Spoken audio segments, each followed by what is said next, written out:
లొంగిపోయేందుకు మావోయిస్టులకి ఆర్థిక ఆరోగ్య భద్రతకి భరోసా కల్పిస్తామని భరోసానిచ్చారు సీఎం రేవంత్. దీనిపై ఢిల్లీ వెళ్లి అమిత్ షాను కలిసి చర్చించాలని కూడా వివరించారు. లొంగిపోయిన వారికి రివార్డ్ ని కూడా అందజేస్తామని తెలిపారు. మావోయిస్ట్ అగ్రనేత గణపతి కూడా లొంగిపోవాలి అని కోరారు సీఎం రేవంత్. ఆయుధాలు 7,000 బుల్లెట్లు ఈ రోజు సరెండర్ అయ్యే సందర్భంగా వీళ్ళు ప్రభుత్వానికి అప్పచెప్పడం జరిగింది. నాకు తెలిసినంత వరకు దేశంలో ఇంత పెద్ద ఎత్తున ఆయుధాలతో నక్సలైట్లు సరెండర్ అయిన సంఘటన ఇదే అతిపెద్దదని నేను భావిస్తున్నాను. ఆయుధాలతో సహా ఎవరు లొంగిపోయినా తెలంగాణ రాష్ట్ర ప్రభుత్వం వాళ్ళకి పునరావాసం కల్పించడానికి కేంద్ర ప్రభుత్వానికి ఎలాంటి అభ్యంతరం లేదు.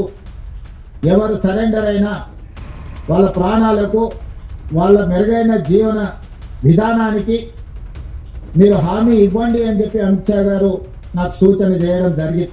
అందుకే ఈరోజు దాదాపుగా 30 సంవత్సరాలలో వివిధ సందర్భాలలో వాళ్ళకి ఇచ్చిన నగదు కానీ ఇతర వసతులను ఇంకా మెరుగ్గా వాళ్ళకి అందించేటట్టు ఈరోజు చీఫ్ సెక్రటరీ, డీజీపీ గారు ఇతర అధికారులతో మాట్లాడి నగదును కూడా పెంచే ప్రయత్నం చేస్తాం.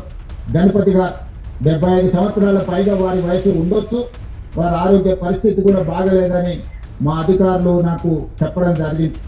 వారి ఆరోగ్యానికి, వారి ప్రాణానికి వారు సరెండర్ అవుతే తెలంగాణ ప్రభుత్వం పూర్తిగా రక్షణ కల్పిస్తుంది.